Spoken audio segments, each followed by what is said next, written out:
Fala pessoal, nesse vídeo de hoje a gente vai falar o porquê que eu acredito que Bitcoin, Ethereum e todo o mercado de altcoins está prestes a entrar num ciclo de alta explosivo. Então a gente vai analisar o ciclo do halving do Bitcoin, vamos falar sobre o ciclo global de liquidez, vamos falar um pouco sobre taxa de juros e no final vamos falar sobre o Ethereum e as altcoins e algumas oportunidades de DeFi que você pode utilizar para aumentar ainda mais o seu rendimento nessas criptomoedas. Então se esse é o tipo de conteúdo que você gosta, já deixa o like aí e vem comigo.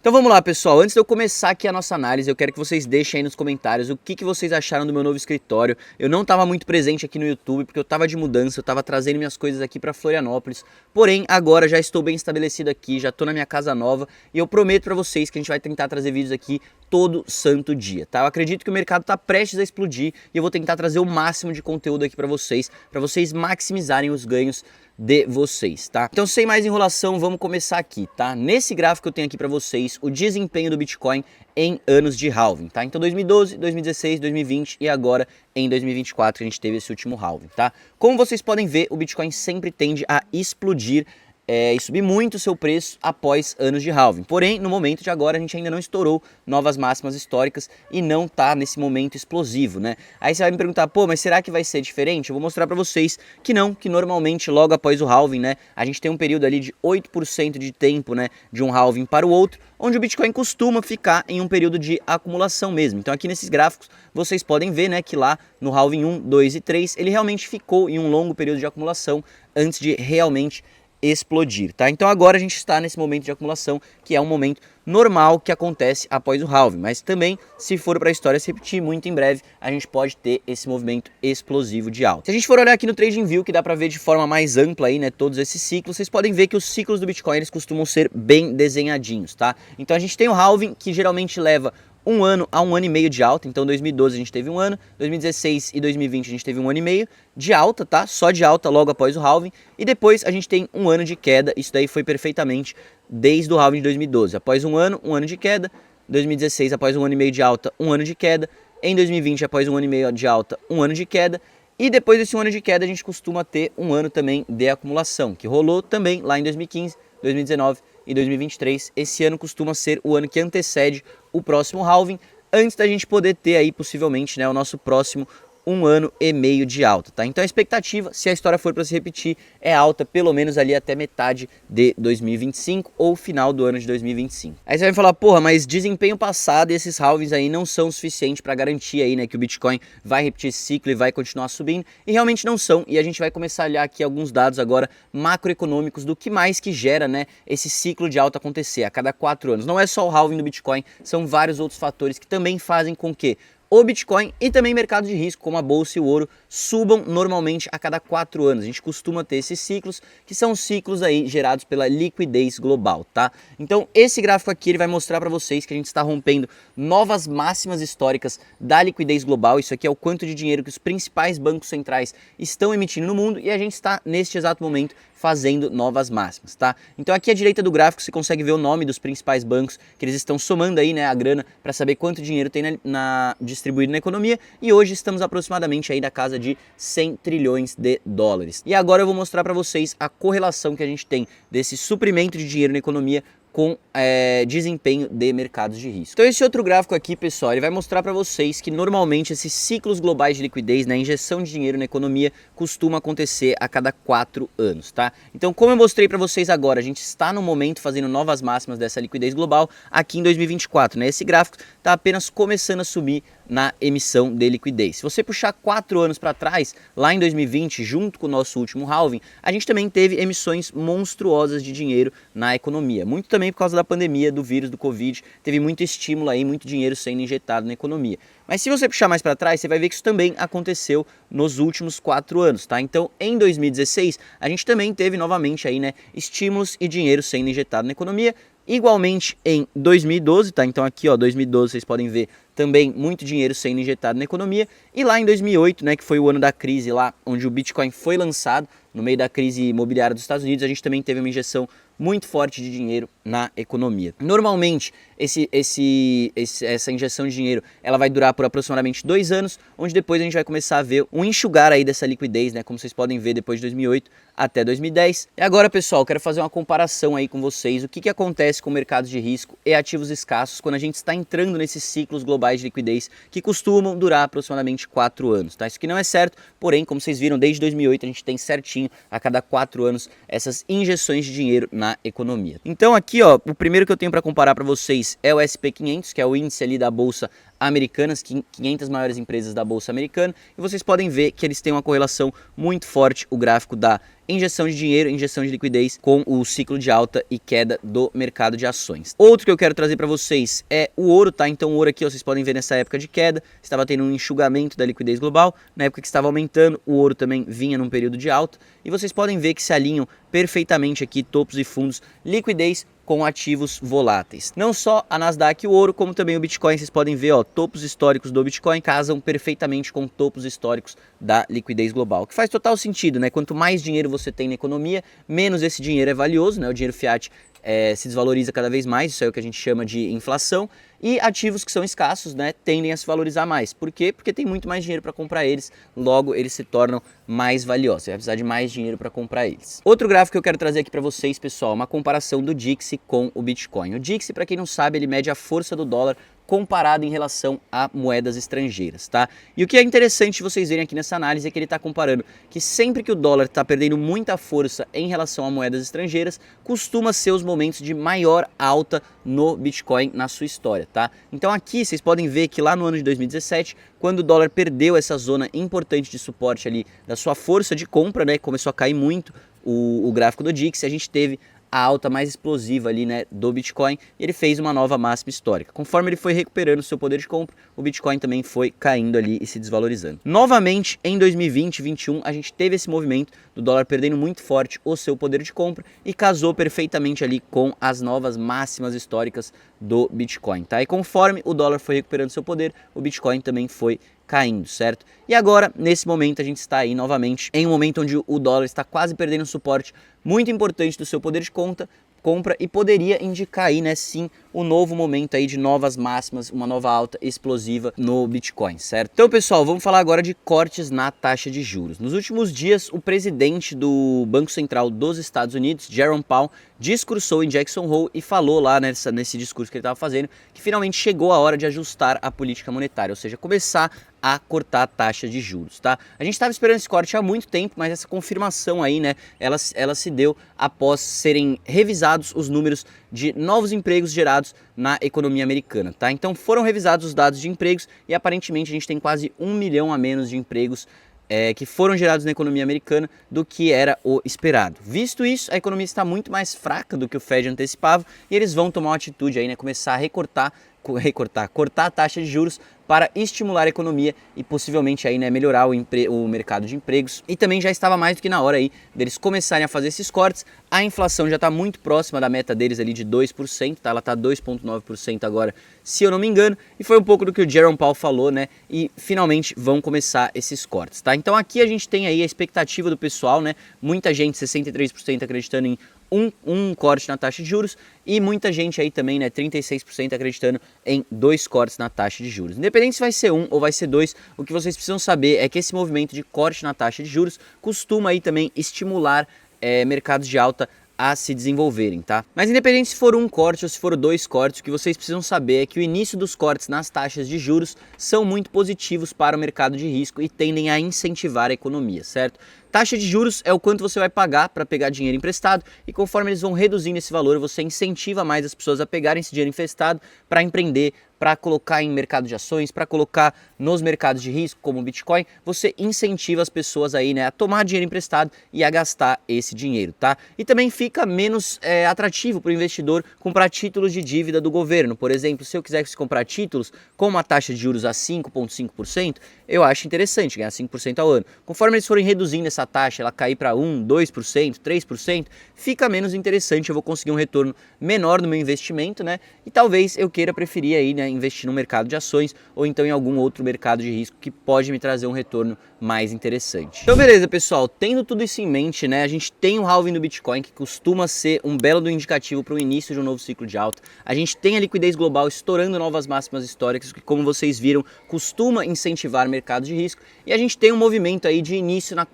de corte da taxa de juros, tá? Então, os Estados Unidos estão em um momento de quantitative easing, o que também costuma incentivar a economia e mercados de risco. Visto tudo isso, vamos ver então quem que está comprando Bitcoin, se é que realmente existe esse interesse e se esse ativo pode sim subir nos próximos meses. Então esse primeiro gráfico que eu trouxe aqui para vocês, pessoal, ele mostra a força dos períodos de acumulação do Bitcoin, tá? Quanto mais roxinho, mais forte essa acumulação, quanto mais amarelo, mais fraco, né? Menos gente está acumulando Bitcoins. Como vocês podem ver, nesse momento, recentemente, a gente está tendo uma forte acumulação de Bitcoins, tá? E a questão é, quem são essas pessoas que estão acumulando Bitcoins? Será que é você? Será que sou eu? Eu tô acumulando, mas são investidores de retail, né? Somos nós, investidores comuns, ou são grandes instituições, grandes bancos e países? Vamos dar uma olhada nisso mais a fundo. Então, pessoal, o primeiro dado que eu queria trazer aqui para vocês é que hoje os ETFs do Bitcoin, né, global, se juntar todos os ETFs do Bitcoin, já rodam aí juntos mais de 1.075.000 Bitcoins. Isso aqui é um absurdo, é muita coisa. Para você que não sabe, a gente só vai ter 21 milhões de Bitcoins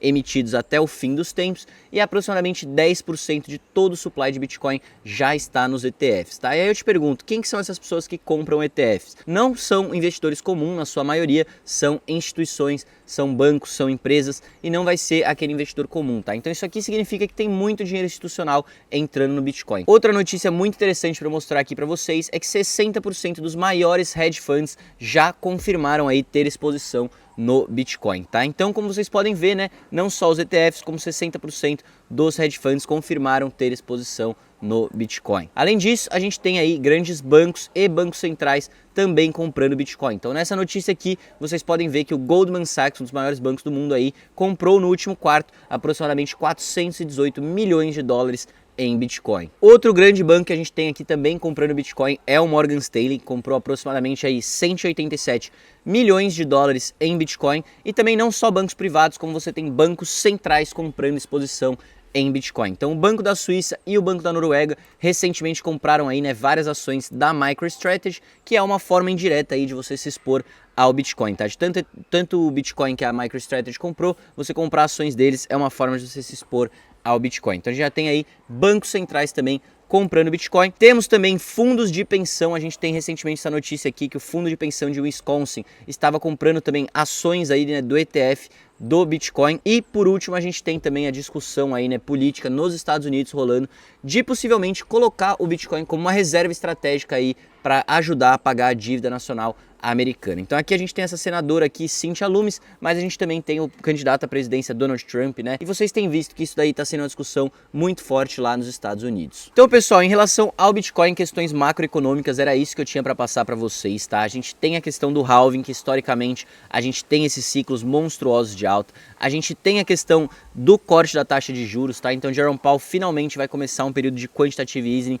que tende a incentivar esses mercados. A gente tem a questão do ciclo global de liquidez, né? A cada 4 anos a gente costuma ter esses ciclos que pampam aí os mercados de risco, e a gente tem visto essa movimentação de grandes empresas, grandes fundos, grandes bancos centrais, todos comprando exposição em Bitcoin. Então, pessoal, antes de eu começar a falar sobre Ethereum e altcoins, se você gostou desse vídeo até aqui, eu tenho um convite para fazer para vocês. Eu não sei se vocês repararam, mas isso aqui que eu estou scrollando é a nossa newsletter, tá? Então a gente começou com esse serviço há pouco tempo no canal, é um serviço totalmente gratuito e tudo que eu trouxe aqui para vocês nesse vídeo eu já tinha passado na nossa newsletter. A gente vai estar fazendo uma semanal com todos esses dados, todas essas análises da questão macroeconômica, e também vamos estar falando sobre altcoins. Então o que eu vou falar agora também de Ethereum e altcoins eu já tinha passado aqui, e além disso no final a gente ainda passa aí notícias importantes de airdrops que a gente cobriu no canal e boas oportunidades de DeFi. Então eu falei aqui sobre o novo airdrop da Babylon, que arrecadou mais de 100 milhões de dólares aí quase, né? E também falamos sobre uma nova oportunidade na KelpDAO para você ganhar mais de 6 airdrops em menos de 5 minutos apenas com Ethereum, tá? Então a newsletter tá muito show, tá muito top. é totalmente gratuito. E se você gosta dos nossos vídeos, gosta desse conteúdo e quer receber mais, eu vou deixar o link aqui embaixo para você se inscrever e garantir que você também vá receber toda semana no seu e-mail. Então beleza, pessoal, vamos falar de Ethereum aqui agora, tá? E o que eu quero trazer para vocês é essa comparação aqui do desempenho que a gente teve após o lançamento do ETF do Ethereum com o desempenho que a gente teve após o lançamento do ETF do Bitcoin, tá? Você pode ver que ambos caíram bastante aí, né? Aproximadamente 12 dias após o lançamento do ETF, muito por conta da pressão de venda dos ETFs da Grayscale. Para quem não sabe, antes da Grayscale poder lançar de fato o seu ETF, eles já estavam vendendo um Trust, então tem muita pressão de venda de quem estava com esse dinheiro ali dentro e quer vender, tá? Vocês podem ver que o Ethereum caiu 38%, o Bitcoin caiu 21%, e depois dessa queda, né, ela parou, deu uma estabilizada e se iniciou um período de acumulação, tá? No Bitcoin esse período durou aproximadamente 14 dias e depois a gente teve um movimento explosivo de alta que nos levou a formar novas máximas históricas, e no Ethereum a gente está aí hoje no que seria o dia 15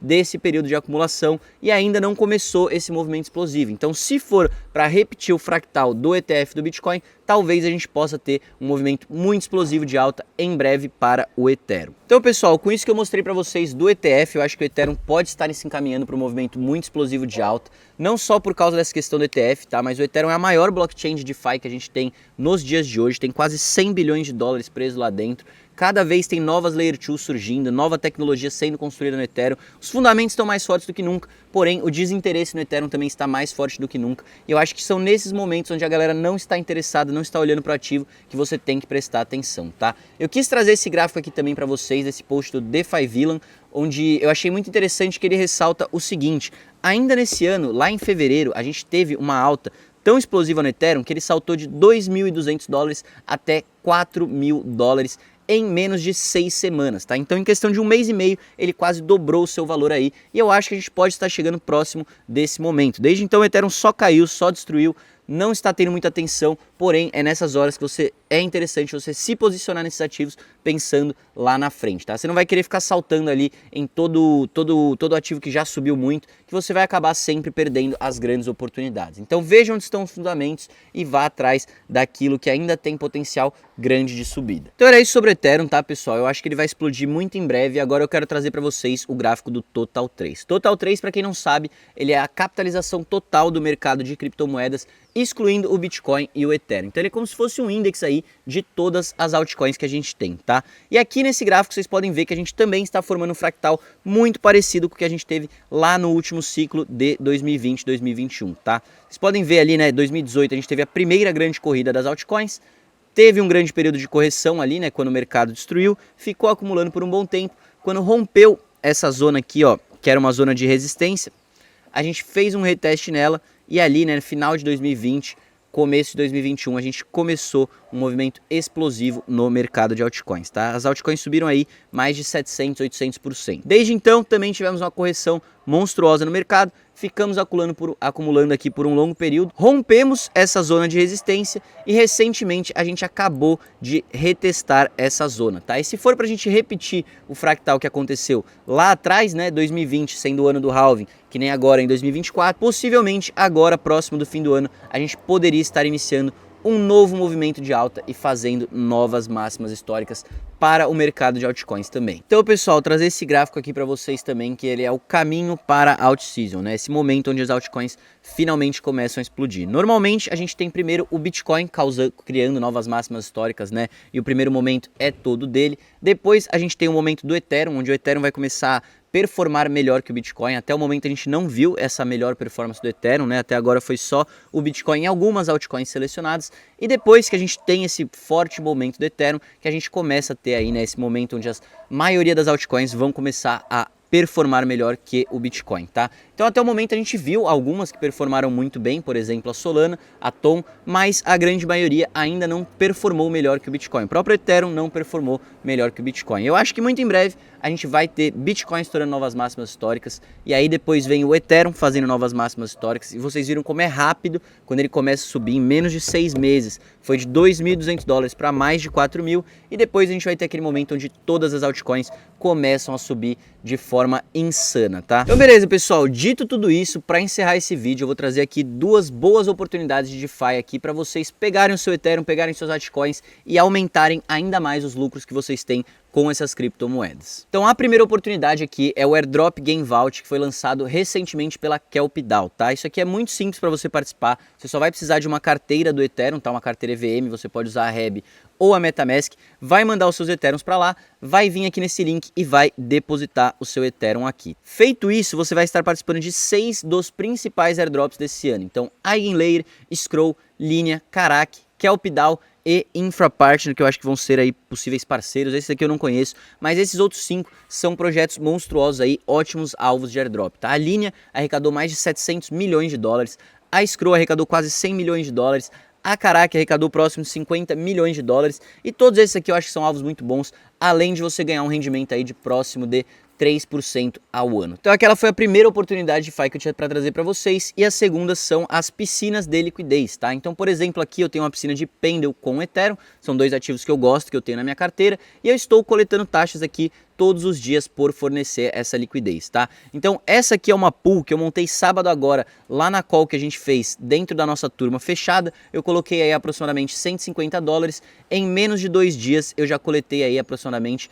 1,10 dólares em taxa, então quase 1% em menos de 2 dias nessa piscina de liquidez aqui. E eu não vou explicar para vocês agora como que funciona uma piscina de liquidez, porque senão esse vídeo ia ficar muito grande. Eu vou deixar aqui linkado um vídeo onde eu já fiz explicando sobre piscinas de liquidez, porém eu tenho um convite especial para fazer para vocês. No dia 12 de setembro eu vou fazer uma imersão totalmente gratuita chamada Do Zero à Renda Passiva com DeFi. Esse evento vai ser uma live de mais de 2 horas, onde eu vou te mostrar tudo que você precisa para começar no universo de DeFi e começar a ter renda passiva com os seus ativos, igual eu mostrei agora. Né? Então pegar aquele Ethereum, aquela Pendle que está parada na sua carteira, colocar para trabalhar e somar nela, né, rendimento e airdrops. Então se isso é algo que te interessa, eu vou deixar aqui embaixo na descrição o link para você entrar no grupo do WhatsApp e receber todas as informações sobre esse evento. Então é isso, pessoal, espero que vocês tenham gostado desse vídeo. Se vocês gostaram, deixa aquele like aí que fortalece muito o nosso trabalho. Se você é novo por aqui, se inscreve no canal, ativa o sininho, e é isso, fico por aqui, até uma próxima e valeu!